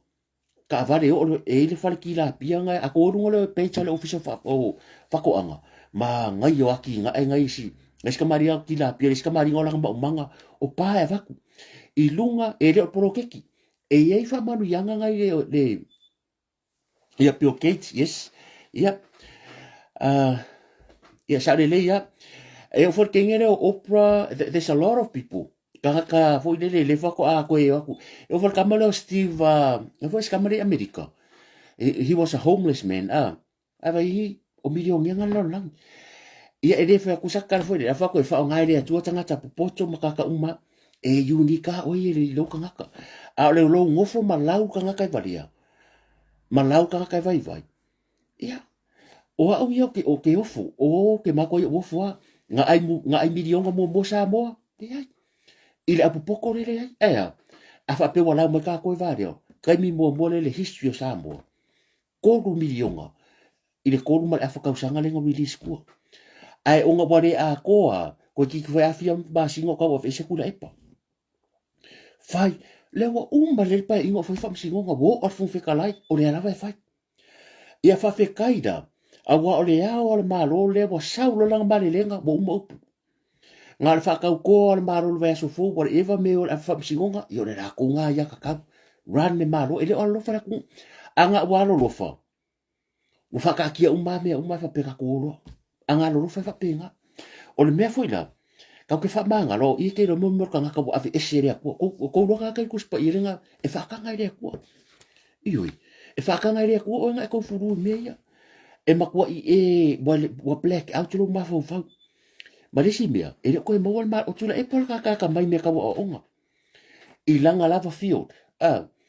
ai le fa pe a Facebook ko sanga ngai lo le e tula e pas fa kai kai ngo ngai lo le engineer ka avali awa e ka ki le fa nga mo nge mo ko lo ke le computer ma me ka ko vai ngi vai kai le fa la kala fa so la kala mo me ko si si no me yo kemba si ko mo fio kemba o kemba si fa ka lunga online mo ko ka ngo fia ele ko mga abiang ka mga per fa mau mo ka mende fu ka fa pi fer wa ela ke fungi mani tolo fa per fa ka ko sa mo o ka singa vai nga lo mga fa nga sa mo ka ngo fia kemba singi ingai ni sila ma Amerika ko fa penga Australia o le makwa ke le ke mo se ka ngo fi pa wale me ya mo wale internet ya fa pera fingi ke mo so fa nga ile fa nga le so la e monitor ka ulanga ba kasi vai ngo ka kilo ya wala ba pa nga puso ki de ngo vai ku ile last week ya ka kile no vai mo se kala po se pusa ki mo I po se pusa kuai ya kasi vai nga ka kilo se fu se ta si walo le nga mo wa ku le mak pongi mai la lo le o vai nga ia o le kama whai ka koe kiriki pe eliminate le mea lea o le aisa ma le whaino whanau ia onga I kulang whapea lea lenga kere whanau u rou lawa I maitanga la iti tu rou whafonga ia mau me bo ma fu me le aisa mfala fasaina e aku roku e riska makiki mo fongo black out ia ka maki le foi sa tupu mo se tasi foi o halo lenga ave taxi ia lenga aku a lengo vai lenga mai foi no isili poti o me ala vai o le la ka ko sa mo me foi le ka fawa le la ko aku me la nga lo ke vai e foi ka ngo ora online e mo se la Facebook e foi ka ngo mai so ko nga fala au when I say fala au so ko nga fala au e foi ka fa ka online so nga bomba mai to finanga ko nga fala au fa ko ala ko nga va ku fala au kasi o ke not fala au le fa o nga e fa o nga ile se kangaka le fa pe le lo ma fo e ma fa funga ka o ko online e ke le lo ala bo le mera boy if you for Facebook e monitor me va pe la la ke ka fa o po le ku ka me ki fo le ingulang fanguing e ke e bo pase ku ka vale kong e kong fala au e me ai ngoi ai ni va ka me ki le la isken ki le sa wa inga mai a tu lo fo ele ave taxi al ave taxi pe ia se uro ke ka wa ku le nga sa news le fa ia ia nga le mo me o to e lan ka mu se fa le ko ngol mang fo mai mo me la tu wa ke sa lo ko ke mam la mo me lo fa ka la ko ia me la yo nga o a ka ngo fi fo affordable anybody can buy it online inga va ku le ka si le va nga le ko va ko fa nga fa nga li lo le telo vai e le fa pe fo e kupo sa mo a sa mo me fe so ko fa mai la fa la nga bol o ka ningi ia la ko su a ku si wo mo le nga iske ki nga sa wa nga ku ko la ngo mo la taxi e le fa pe le nga ro ke ki me pi nga ko se me ko le twin ko bo le aisa ia hu no se pe nga lu lu e se ko le twin fa pe ia i no fa ngule o ka mai ko la vai le system o ki nga ngo kwa ia black out o vai nga umai le ku sa mo ale si mo fi film le camera e lua vai nga o ke lo ile ke le la pe sa mo i ka ko poras o ke lo ko i sem ka nga lo nga lo ke manga o e li fi le standard nga o ia i le wafu to se fa sa mo sa nga o ia i ka ko wafu o la mena tupu me su a ko le ola cameras samba liula tari ia malaki i le marina e ko fa mai ya langa ko vai ko le kema sa mai o ke le pula mafuanga ka kilan maliu le tari ku lo fo fa fonga ai e ile ke ngere nga sola mal malai vale le ta tu mo wa ku fiki i malai vale le fareolo a fa pe nga sola mal ke ngere a sa wa o so mai ko kong o ke ofo pe fa fe nga sa mal ke ngere sa wa aru ai mo wa ku fiki o ko man ko ke singa a fa pela e rua ke si o ka ko ai lenga nga o ia ai le wafu ai le mo a lenga sau ke ngere sau i a o me piko silia nga ka o le wolf ma le po ia po na si e rua nga le rua me ina na au tela ku o va ma le va rele a le ka ko vai ku e rua fo ia me o nga ku mai i ai le o mafai o fesiri o fenga fa ile ke sia vai ka ngola mo sistema mo lava rele angala ko sa ka fa pa se pomo e ka kere so su ia ele o alu lo ko se ma fo si ai ele ko ko ngua e ye fu le labs pe ye se va nga i ele o le ma fu mo la fo nga luenga wa me re mo ma sa fo me o fo nga luenga ulo le custom ma tu lo ele ku si fo le lima ma fa pe aku awa kasi va nga so ku pe ke lo ke lo mo ka nga luenga le samo o ko ki ke se makanga luenga le esi awala fa ngai fa ila ko su nga ku pe aje o le kele io ke se ka ko mala va rele o ako pa u le lo o ako pa ba ma ko fo me le nga o ngol ako pa e mo fa nga ka ngo sipi ako pa le pengi po le ala ako pa fo me fa pe ke le o le loka ngalo ko nga ku le pengi nga sipi ko o le kele o me le lo ke ma sa mo ya asa o ka le racing nga ngi concern ai makala ngola ma ka mai fainga luenga e pirang ia o ngo ngei la ke mas mo ia meu le me pu e kwai ia ai la wala fu fo nga ko ke le walo mo tam fa no sa mo fainga luenga ba le pirang le ala la ko sia mai me ko pa io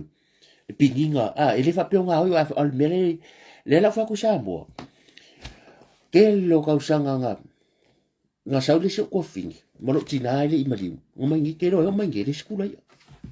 ari se kula ia ai ai kala ko fa ngo ko mala vale le o perfume ma me foi le fa ka o le safety o le memo mo nga ki ke le ale kako custom ai ka ngaka nga fenga luenga ko malavari ngai su e mea inga e saul ka ngaka masingi ka mai fa mangungi e sa musika mai me manga aku e le kia ia la pisi o malako e fo isi me le o mai va le o le ka vai se e le fa pera fa ko sambo e tupu fo isi tunu la nga ye ka usanga o la ku le fa foi bo nga le ka usanga o la ku mo le apa oi le bola ko sa se uso le ko malanga mai me si le lo manga ko le wa ke si mala va le mole apa siamu mole no siamu mole hani iyo ya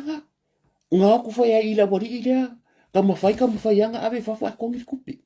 ai man ko ka ko e me ka ko kere ilo e fu me ngola ku le mole apa o sia bongi o ke le yo ka o le mole me nga tape mai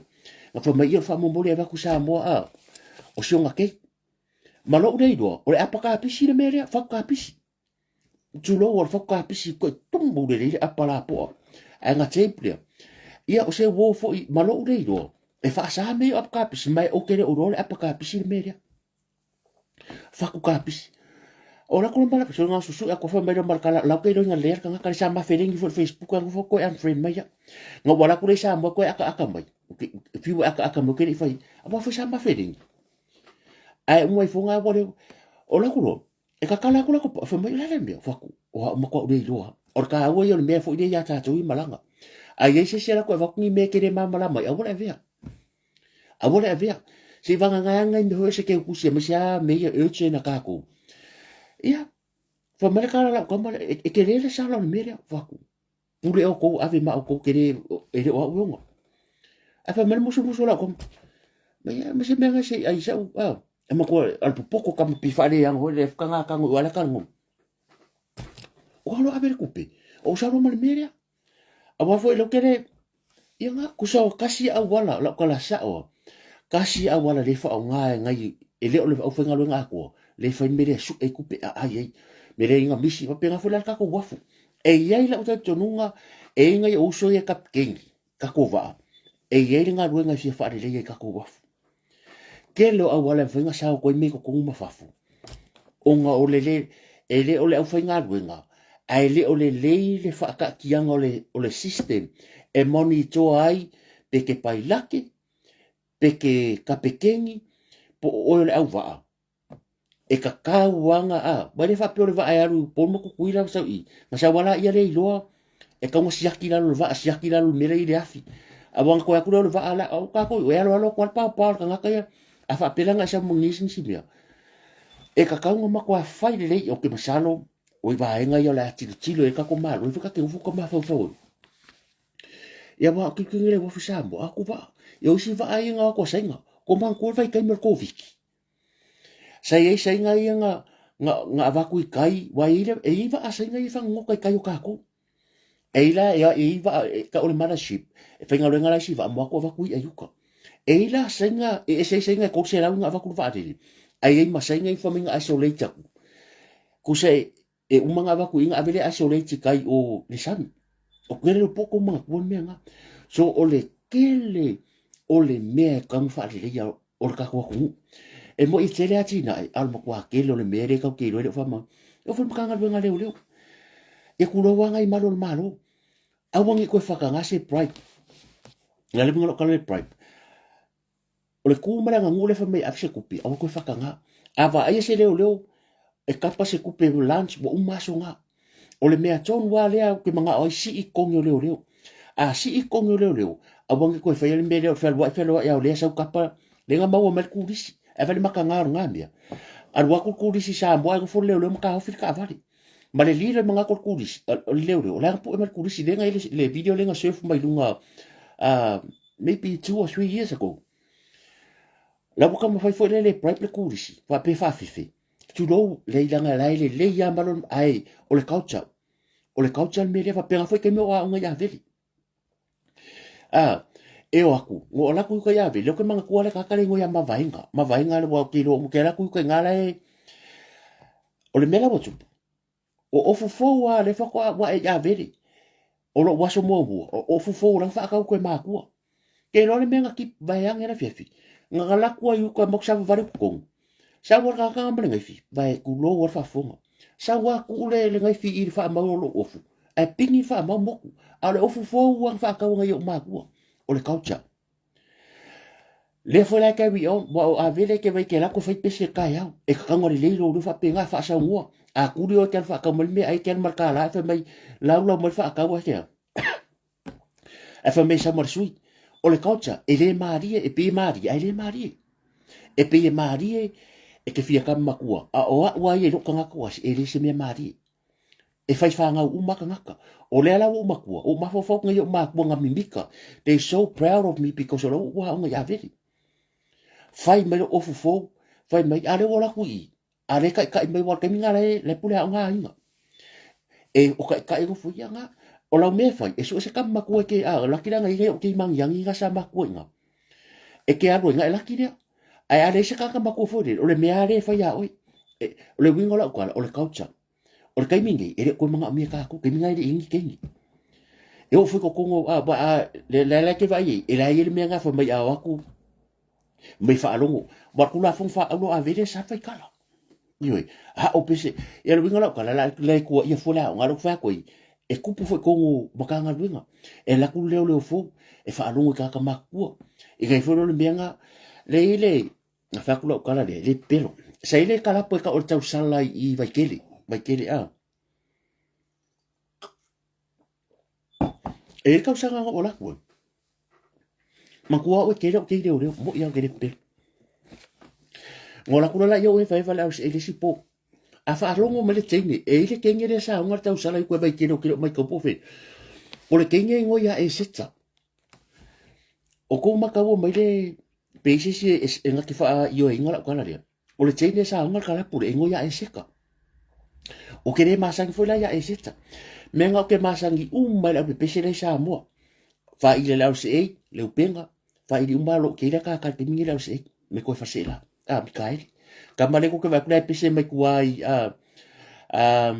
ne pese mai ole kon Mata River. Yo ke yo.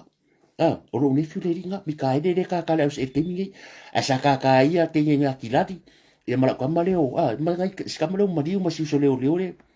Ke masa e a le po ma ko e vai ko fa lo. Ape ola ko sa mo. E o skula ki nga le mi se su ke le masa ni. Ia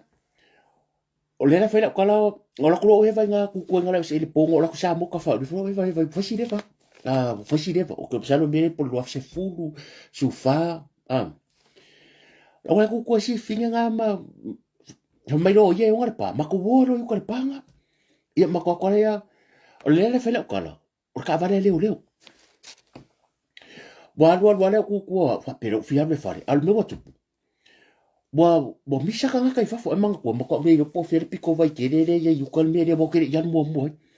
o manga o so sa taxi la waru ka le hotel au so mo la ka wai mo biso wa ka le te lo me ngop fo yo ngop sa wa so ko le tapo ke pa le ai fingi le e ko o ka o le fa fingi ai o mai mo mai le afa pe ko mangkua yo ha o le nga ngo va ko la ve si fa fusu anga ka ai fa pe wo ka pe fa fengo wa o kilo se taxi fa si ma nga u ko me ala ku ka vele le wa ka pu pa o sa wa wo so ko le tapo ke pa le sa fa ngale wa ko le mo sa la pe fa o se fa mo si va ko fa pui o kala u le fa ya ai la kilo mai e la ka se lava ai pika ke la ku fa pa se yo ke fia ri kai a bu ka mu so la ma ko mai lo o ke lo me fa ia ele fa penga fa mai le ke lo me fa nga ma ko mai fa ka ko kai le I vai ke le kai mai kala ku pe ma ko ia pia fa ma ki enga ma ko McDonald ma ko fa ka McDonald ma ko ka mi lumbi o ke ma sa ni fo ringa ki nge ka puka ske nge ka ma ko e ma le kama ya ma ko ka fa o mo mo dia ro cha ai o ia a vai le me ngo me fa ko ngo me la me piki ka ko fa de umma ko nga be umma ora kai mi foi nga ngo lo nga fa ka ngo e sa mo e le kama ia la bika wo ka ngaka I kuar fala maro sa yeila e ka ol me me ka la mal me lim su sing mga kuar o ke le o ye me le o langa ako o malo ma ko le fala maro ma la fa I di da le ka wo ko da fa ku di lo la taxi ya ko Aku so le fa ka ngaka. So e fa pe au fa si le fa. Ia fa ia le la ko ia fa pe so si va ia me ke nga kai mo fa si le fa. O ke sa la le lu fa se pudo la su lu le fa la ka. So bo o fa masuma ko ka sang. Ia ai o me ia le fa ko la ka mingi. Awa o le ke kilo ia me foi le ngo masangi ia o fa ta malamba le lu fa su lu le fa. Lu fa su lu sambo. O lo ke foi nga o ngai ko ki apia. Sa ko o ma ko fa al fa lo ka ia. Ia nga o lo ka au ko so ki apia. Mo ko o e asiro ki nga. Ai fa mai ia nga ma o aru ka yari o aru ka la lo mang. Nga lo yari o la ko ka ila i o fo se lo wakari o fa lo ka. Nga mai la sa lo o li o piki apu la fi o ke ngia. Ai va la ponga ke lo ka sa. O lo fe wa fo ke lo fo se ki nga wo makua. O lo makua. Ai fa mai o la ka ma lo ka o le fa le vai ku lo o fa i ku ala la ikia. O fa i ko ma ko fari la por ka malo wangi fa sa pelu buko fa la lo fe la ya o la ku lo fa ka la me o le pisale o lo o fa ku le ka malo fa ko se me ka fa ka ma ba lo ba ke ki ka ire ni fa ma ba yu ko va yo la ki avia va lo ma ko e re ni fa lo yu ko nga ka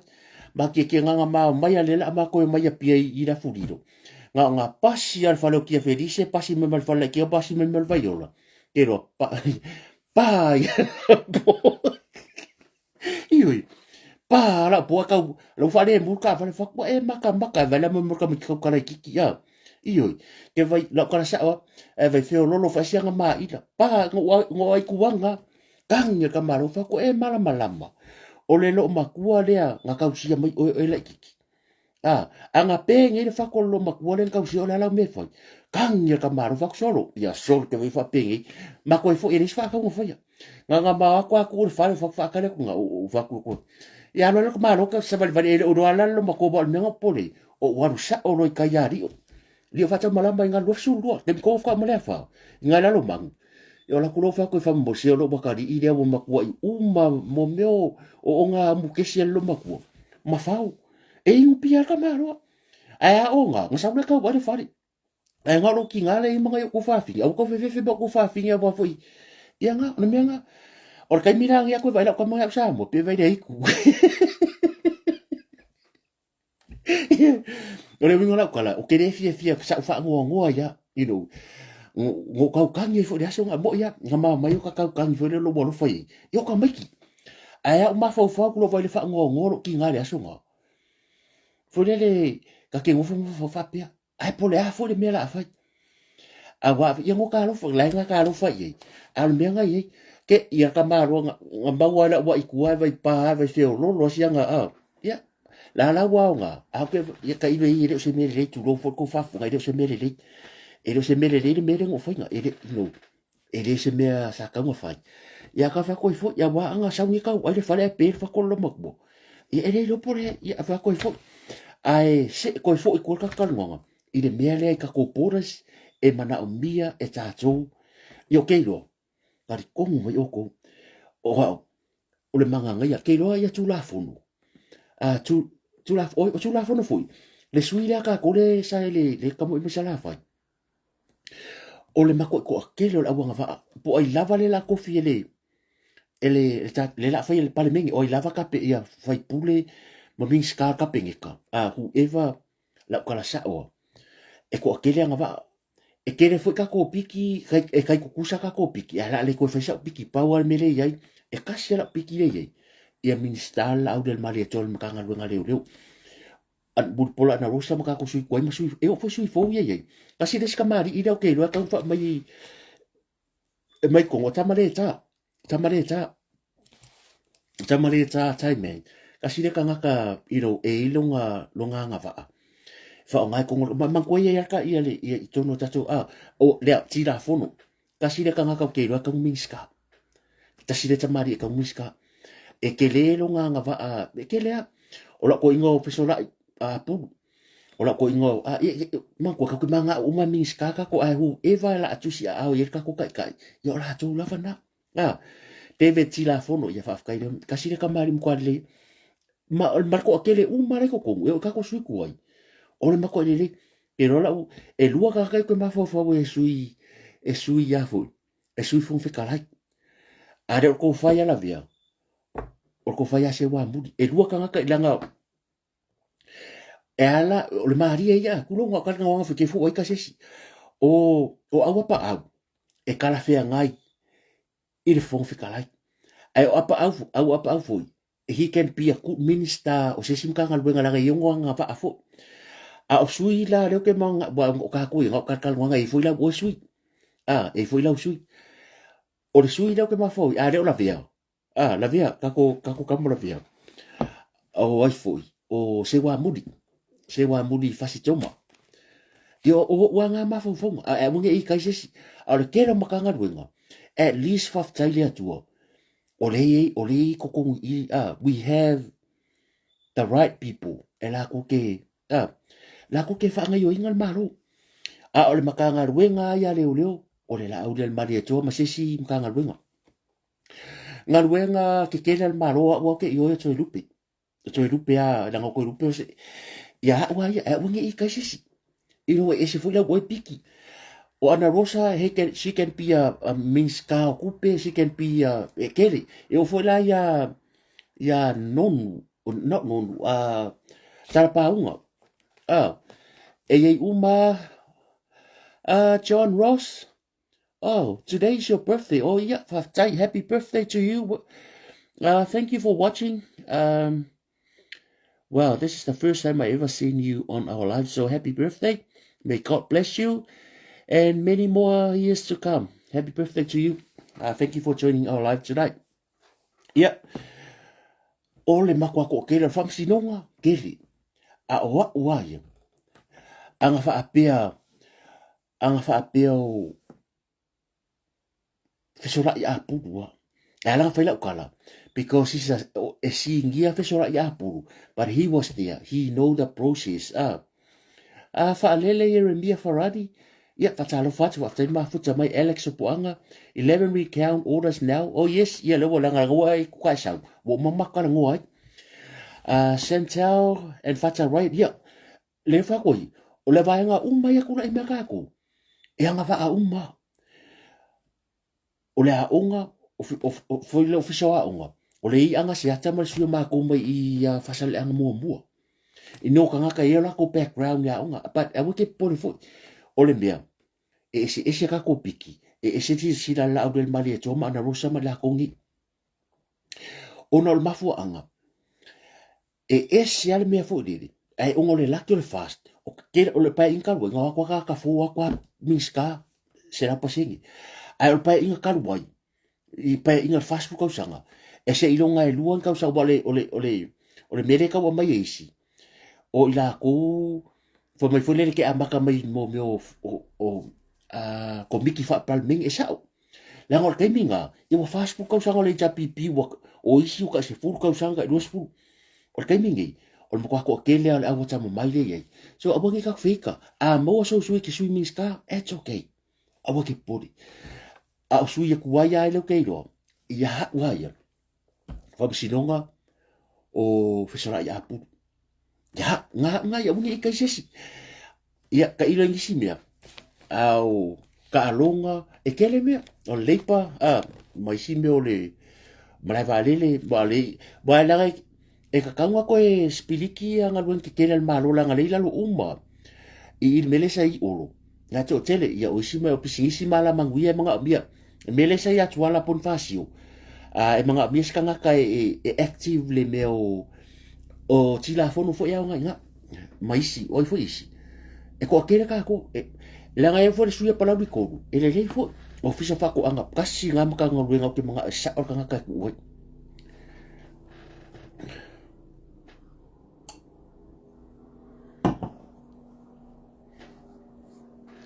ya pura nga le fo sa nga le uma fa kala ko ru pera nga le fo sa al mere e le pura ya e pura fo ya e po fe meto e to lupe e le o o fa un me nga ka ka nga la nga le fo ka mo sa mari ya pa nga te matavui tupe mane fo lo fingalo he can be a minister kupe e kere fo vai nga ye and also ana rosa nga o le ko ruaria o le ana rosa o ma sangi she know how to deal man ko pole afo le ka mai ka fa accounting mo me fa pia e ta tau lava nga ye se mga kuala warua ai taua e mafai sa o le e kanga kai ele masinga rupe miskao porokeki na ko inga masinga rupe pa mole mole ku wakua ia masinga rupe ile miska porokeki poki ngam ka mai kai man kuala warua ia ta alonga o le ia fiu o le ia a Ryan fata Ryan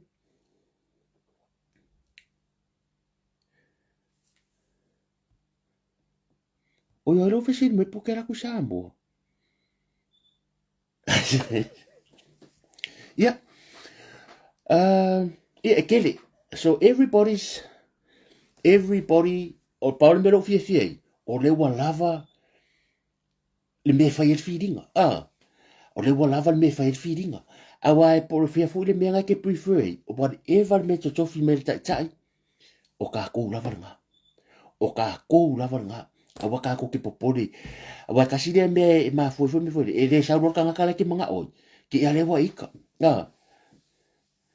ia mangai fu fi ngalo le e ko rua ka nga ka background le o le singanga ma anga se ata ia e man ko e ko se furu lima e to se furu ka ko le ai manga kua e se furu lima ministry longo winga e miska ma longo swimming ska a o ila le la sui parembia te peato o le o foi le ko rua mal parembia le ko rua mal parembia ko rua lo parembia ma te peato ka ko ingotia ko rua lo te peato mal pal pusa o la uri ma ko la fal fongo miska ma lang swimming ska ka walang sa fa ile sunga le di parembia malanga swimming ska ia o le sui parembia malanga swimming ska ia langa ko e foi tato sui tinale ia lo ka ko e sua ko fuar ke le tina malonga ia malanga ia pa e lo se mea le aka ko o le mea ia nga kalkal ngoanga ia ala vai ka ko ave fa mo ave ka ko kalo tato tatalo who knows it lo po lo po ke mingi maybe by Friday we're already o kere mga so ole manga yo me ole ave ka nga kai lo background me fa pe fa to anga i manga yo fut man ai manga ku sui parembia no se ma ia lo manga ku sui parembia na o se ba aro pau aro pira e vai ese ka ku o ke manga sui parembia ia ana rosa ai aku ka inga foi le ka sui parembia ia toi lupe but remember toi lupe le se sui kai o le sui kai o leo kalaki ia ko mai ka ua mai sa fa inga ka ko paki o le kai o le la au le mari e to o le sui tai o le kalaki o le sui tai fono man ko ese mea o le sui tai fono to lupe le fiunga to lupe o le kai milangi mo le ia le kalaki a le ala le ko fia se sui tai kai ngai man ko ese kai ese sui kai fono o ko ma ua mai le sa fa inga ka ko paki e le se me fa pe kai la le mari e to sui tai le kalaki ia ai le se me la ka ko vesi mana ia uma tu fina ngalo si le ngo fa pe ko sa ma o ko ano Evelini ia fiu yo na foi le wo ba ko fai ka but whatever happened le lava le mele a yel cho finga ia ko fa maria ko finga e ko kere i pare mia anga fuda sa ko finga bo le mele ring fenga o le mele nga fenga ki nga e ke manga fo ya avera fai pule e manga ya but you know you are entitled to your opinion but at the end of the day it's all up to the Kakorida, the Prime Minister. He is the only one. E nga al pale mia, nga ke faya ko finga ia. E na al pale mia lava. E na al pale e faya lo fina ngalo, va kulo vai vainga, ka ke o vapea. Le kasi ka fai le fai unga. O le pale mia, o le foi. Ia kakalo, fa mau ka ko nga pongi la se ururu. E lo pe o kula se wa I can guarantee o kula se falele wa maua se la foi manga mi si tato pale mia ia kako kakalo. E le fai ngō fie fo ilanga ia firinga. You know, it always have first time for everything. O te kaimi mua fo ilea. O se taimi mua fo ilea, wa avea ile sunga la aula ni maria tōma se pale mia. Sa e fo le taimi na avea fia mea na awim ta afa. O se pale mia mua fa penga fuku le epa. E le fa penga pale mia mua ko le epa ko pale mia. O te kaimi mua, they always are. E ia le first time i mea umale o langa ngai. So nga pale mia lotu la epa. Ia kai fuinga nga ia experiencing el ko finga o langa ia. Wa penga foi fia me, ia le vo me foi tatou tai. Ia, o le leila la au le mali atua. O le sa sila i o, sila ia fia me, le foi la wo melong kai mi. So wa lava lona, wa lava longa foi. Longa malama anga. I tūlanga foi o tau finga. Ia o ka kou ia. A me ko kere whape meu ke pare mia. A waha o pare mia. Ai. I di koe, o pale mia e furire wifi sa mo. Ka sire vaenga. Win e kaunga koe whale leia tūlanga o kako wifi. E sa moa, then o lesi me kaunga whai. E leo le lei lava tūlanga o sua vai sa moa. Basic need o kangaka. E leo le sua vai. O le kere ia kako kupe ngaru ele aso i afingi. Ia who knows? Penga kokongi ai ka rafo pere kokongi ia, we don't know.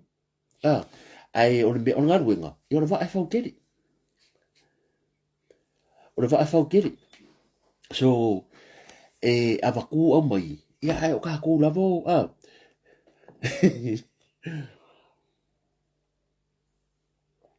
I am confident solely. O le kako kai, he's ready. Le wingola kala. Abongi kako fese di inga para e ila o tato nunga WhatsApp na ina ile atua. E fua ila kakalo. O mesi ko, I'm so proud of Ana Rosa. Mulpola Ana Rosa. O ko inga loko lea. Ma tato suia. Ma sui nai tato sui fofo. E o ia toe lupe. E o ia ifoi. Ia fesolai. E o ia masina lupe. E o ia angaseata. E o ia se wa muli. E o ia isi kako sui kua iwa koe kulai mai yava. Fui mono tito. Ia e o fo i kako sui o isi sui kua ia kako le. Te mua ngalo aku se. Ia. E koro puro ja lako. So taimi nei. E kau ke karkala ngoa. Paro ni mea mo ia. O le kau ke fia. O lea kau ke fia. O lea o ke fia. Ua tali mai lea tua. Ia ngā wha se e wha apero kakala ngoa. Ai vi ia lea kua. Wha a whekai. Ia. O lai. Ia. Mamud pola Ana Rosa. Ia o foi nā tātou sui foi. E kau ke kala ngoa. Awa kumuka ako fia. Ngā malele loa. Lea mamalo malongi. Mo umaka ako. Tu uyoane. Ele se o tu uyoane. Ele o manuia matau foi ngā la fiunga rin. Ngā tu uansi.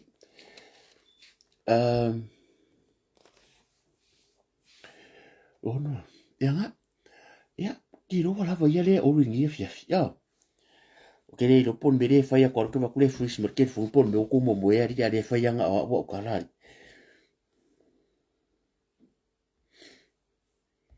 A rei unga, I think we all happy, Kako fia sia. Ia, ua, o i rei o re kuia roro a re mai mo mai. Ua tari rea tua, i ko karusanga. Ia, e ika ngaka, e ia, mana tua, se resi vai ngalo ke fifa mga kwaku.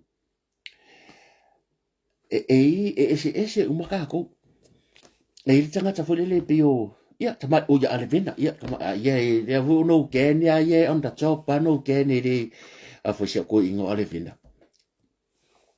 Ma losi a ko inga, ngobe ko ngei, ko inga yaka mai sa, ma losi sto ina. Ko fari ngwa makua, ia o e ile mele ko fa ko ke musu ke fa ko ele karfe ngai mar ko fa fonga. O le mele o le a fa pea ya la le ka wa ko. O le ka ko se le mele. To le fo sina. O la uru ile ya inicio la sa mo. o tau pepese ma le tau ngata o le vai mua. Le lau kanga ka uke a kou, le fionga ia fuatino po le fionga ia tole fuasina, ma le fai a pasinga. E alala i Auskaria, ngai whakau kalo sa mua, whani mga sa mua. Kou sila iai, pea kau ngā ruto le fua mo e le si, e mo e le swinga paro kare la so ngi. Mo le ngarue, e alala i Australia, o aku sa mo e holiday, aku whawhairi mga la makeki. Pingi la sko ngai koe pingi ngi, whakau whangua. Me kau waka ngarue, ia, e alanga whaira o kara leo, kere whapeo ko whavi vi fo isi, ko finge fo isi o matou, ya ma koe whasera. Ako sila i. Right.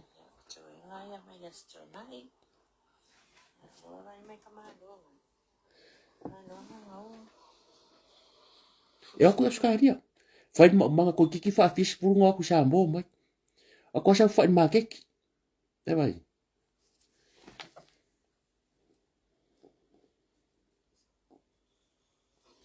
Ako ai merso nga ide ya pasin. Wa.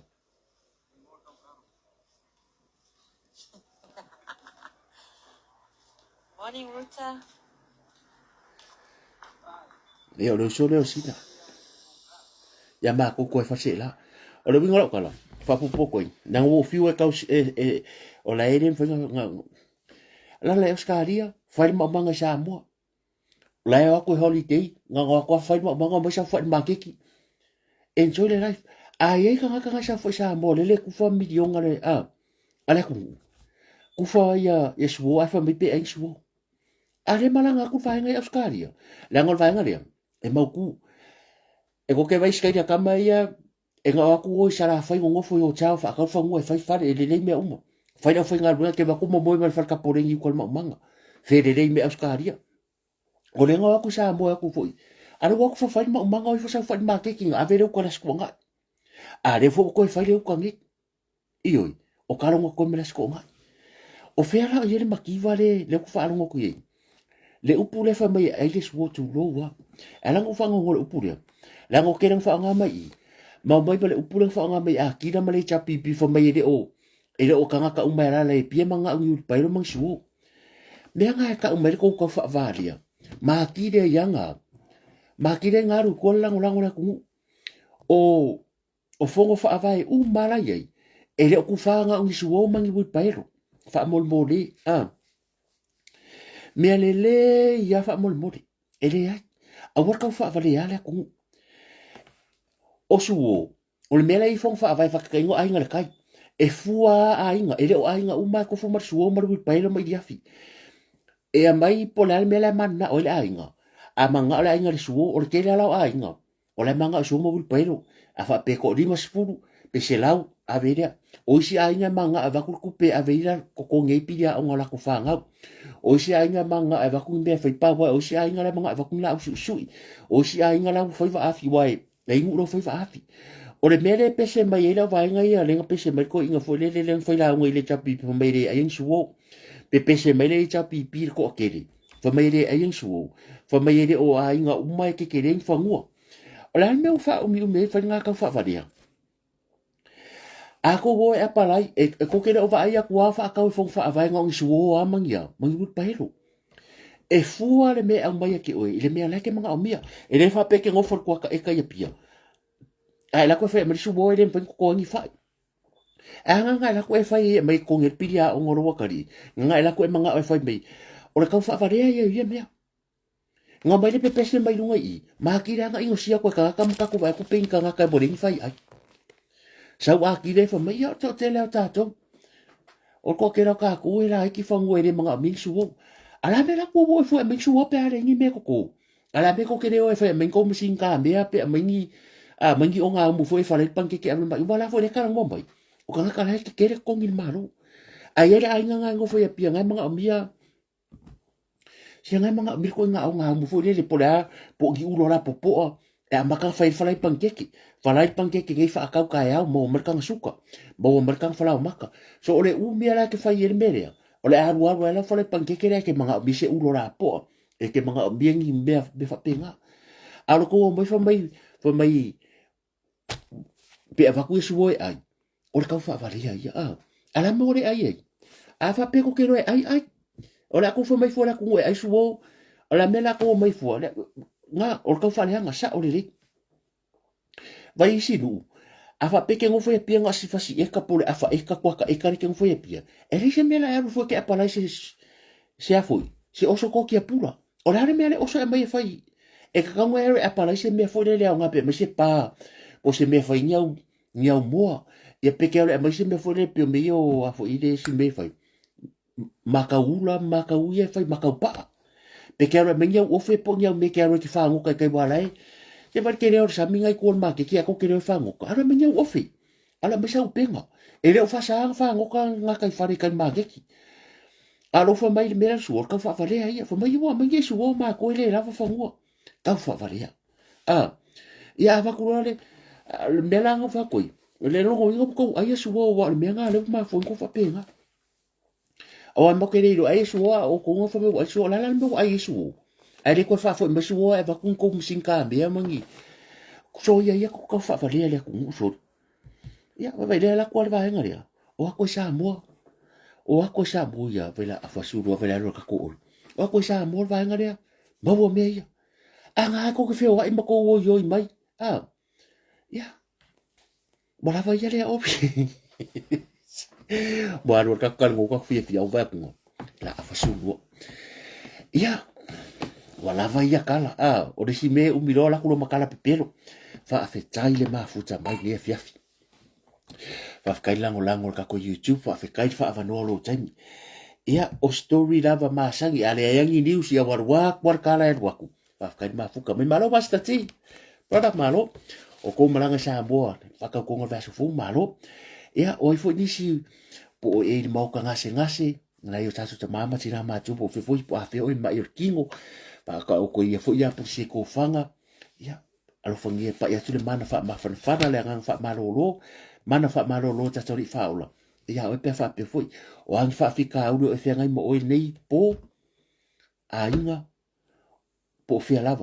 lava ni fa fita u le va o ma fa na o va ma to o va le nu ni pa me ko fa mo fa lango le tua me uma le ai se malo se aki ka ko ia ang wo le va le fiafi o le ai mai se o kalango ia ai ka funga lava malo longa le pofa tai tele ma futa mai ta mama tina ma tua uso fo mtu fa fini ia manguia nga renga fenga ka ku kai au america le wow manguia ku nga renga fenga ia ia waru waso fu america se ro ka ku ia manguia fo malo longa nei po kai au ko uso fo ia ka mo fa ia fa singa ovi afkai lango ka ko YouTube pe umalo al fa ka konga ole a ma ko e fo ia e ku le YouTube nga yo ka ko uso mtu fa fini le YouTube ole a fa ia ka ko lai ma ru fa pe fa singo fa ngor ka al kai mingi se ia king ia ma ka ula ka ko fa mo sia umar fa ka konga ia ka ko me iro e se foi vai nga e se la titi mai o ke fia ka mo so ngi nga yuso ia e foi a ko la pe pesi ia ala ko ngo fa ka ngare le na yuso ia ko ia nga yuso ma ko ia ala nga yuso ia ka mo me la ko YouTube ma sa mo ia o ke fia o ke mga so ani e ka ko nga ru fa kasi ia kingi makau mau singa u sering boka agora me não fa ko la pe sere fa le fo ko karis pe pa u pe ya ino ere kire o ngasala e kire foi se me o e o que se ngai fa ye o fa ku runga fi makama fi makama ka ya si sa ki computer pe o e o mangi foi o ke moi e ka ko la le ki i o maki ke fongi de ki resker fongi de ko ki resker fongi no po ku la ki laptop ki computer e replay mala me e fai por pese po me por ka ko la ni e o foi kaya e o mo foi ngai seni e fa pengar fai ngolo langa fa ngare wifi ware furi ia e pura ka fai ngolo nga live ari fi fa longa si la ka pese po wo fa ngolo ngai ka ika ia e manu maro lo nei po fa tai ma futa mai ia fa maru lo foi pe fa pe wa fa usala le pase ngana la fa fonga ne fiafi ia aso vai maru puenga poto tau ia le a ko i ono sa ko mo fu ska ko ka ia a terminei ia manu ia fa nga maru lo nei po a lo fa te le atu mo o tou tupu matamari ia o seo tatou tulu ta mafui matina o sum tu fafini ia pui le tu fa nga malunga ne fiafi ata nei ia ma ia mo ma aunga ia ma la ta no lunga lau lau ai fa tu fa tu soi fua ia malunga nei po ka ki tiano. God bless. Good night.